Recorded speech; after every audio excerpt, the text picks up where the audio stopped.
So far, we've seen Jinwoo and you teaming up to clear a bunch of dungeons that you bought with his own money, so he could clear the minimum number of gates required to form his organization. And here we see that because of clearing those gates, Jinwoo's level starts rising very quickly, and he gets a job change quest that he wants to do, so he leaves from there. Now moving forward, Jinwoo goes far away from the city to complete that job change quest and thinks, after reaching level 4, I got this quest. Before this, I've gone into 2 dungeons that I opened with keys, and besides that, I've done penalty and urgent quests. But this is the first time the system has given me this quest directly. So does that mean it's different from all the others? And I can even choose when I want to start it? Which means it could be difficult. So that implies I might get really good skills inside. Therefore, I have to go in here to become stronger. And then Jinwoo accepts the quest, and right in front of him, a gate opens. I completely forgot to complete my daily quest, but no worries. I'll come back and do it later. All right, let's clear this dungeon first and see what's inside. And then he goes in, where we see a boss waiting for him. Meanwhile, we see Yu has gone to lunch with his father, and his brother Jinsung shows up there.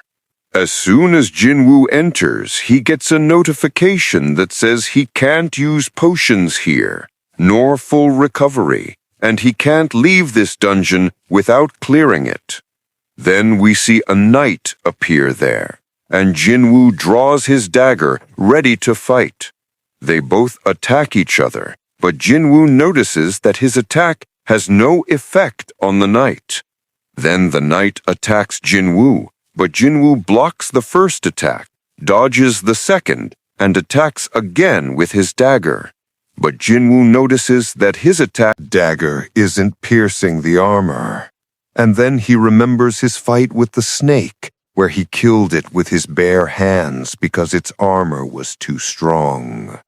Jinwoo tries the same here, and we see him separate the knight's head from its body. I've wasted my fatal strike here, and now neither my injuries nor my magical power will recover. But what does it matter to you guys? Here we see Yu thinking, while his father tells him to eat and asks about the organization from his brother. Then Jinsung says, I'm working on it, but S-rank hunters Mingbing Yu and Che rejected my offer. But it won't affect my plans.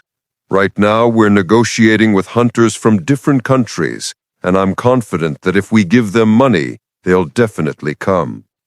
You, I know you're up to something too, because you've bought a lot of C-rank gates, which means you're planning something big. But keep in mind, if this is just for fun, it's fine. But if you get in my way, I won't let you off. Yu thinks, my brother doesn't know how strong Jinwoo really is, and I can achieve a lot with Jinwoo's strength. Here we see Jinwoo defeating those knights with his bare hands, but we see there are too many of them. Then a monster disappears and starts attacking him stealthily, but Jinwoo dodges and says, so there are monsters here that can use stealth powers too? And on top of that, there are wizards using flash magic. What kind of place is this? It feels like all my previous battles are being replayed here. This quest is really harder than I thought. So to defeat all of them, I'll have to use my different abilities, like using strength to beat the knights and perception to beat the assassins. I can't attack the knights without strength, and if my perception is too low, I won't even detect the assassins. But the biggest problem here is the wizards, because beating them requires intelligence, and I haven't invested many points in intelligence, so I can't use my magical power properly. And now I'm getting tired too, but I have to end this fight quickly. Then we see Troy getting ready with his team to go to Jeju Island. Here, Jinwoo defeats all the monsters and gets rewards from there, including armor that makes him really happy. This is really lightweight. I don't feel it at all, but it feels like I'm leveling up. And I got some items and coins here too. And now my fatigue is gone, so now I should go to the next stage. And then we see Jinwoo reaching a door.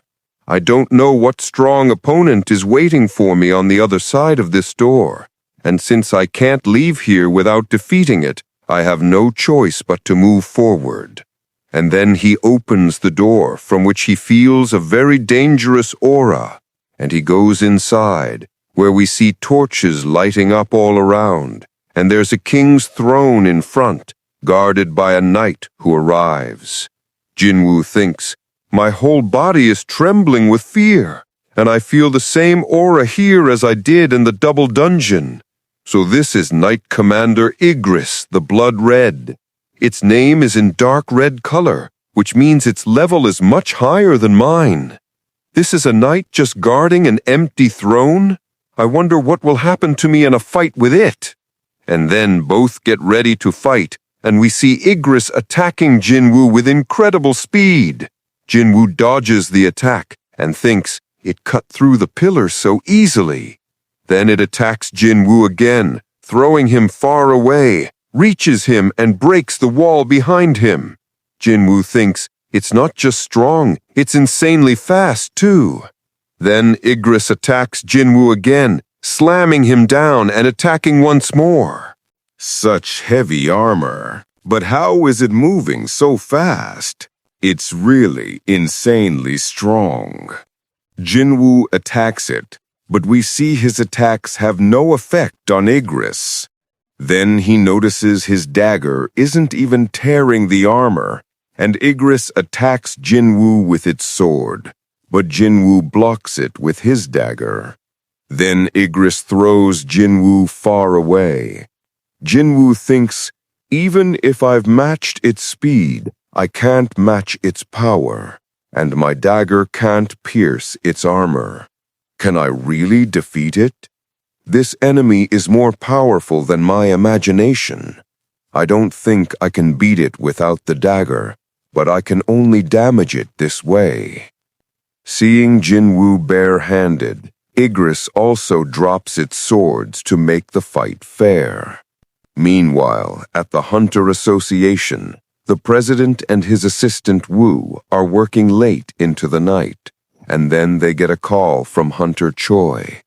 The president says, "So, are you guys ready to go?" "Absolutely, but first I want to thank you for agreeing to this. I had to do it, because you kept talking about Jeju Island in front of the media, so the public remembered that tragedy, and we had to make this decision. I'm just washing my hands in the flowing Ganga here, but won't they blame you later for this, because you're seeking out trouble yourself? I'm prepared for that. But be careful. Jeju Island is really extremely dangerous. I know about it.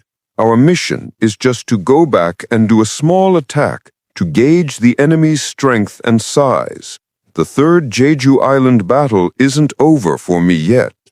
Then we see Igris attacking Jinwoo, slamming him hard repeatedly, then slamming him into the wall and punching him forcefully. Jinwoo dodges the attack and thinks, I was defending this time, but I still lost 500 vitality points. Thank goodness I have this armor on, because if I'd taken that attack directly, I'd be dead by now. It has so much power, even without a sword. It's insanely powerful. And if I can't match its strength, I need to increase my speed. Then Jinwoo uses his skill to boost his speed and starts attacking Igris, but Igris successfully blocks.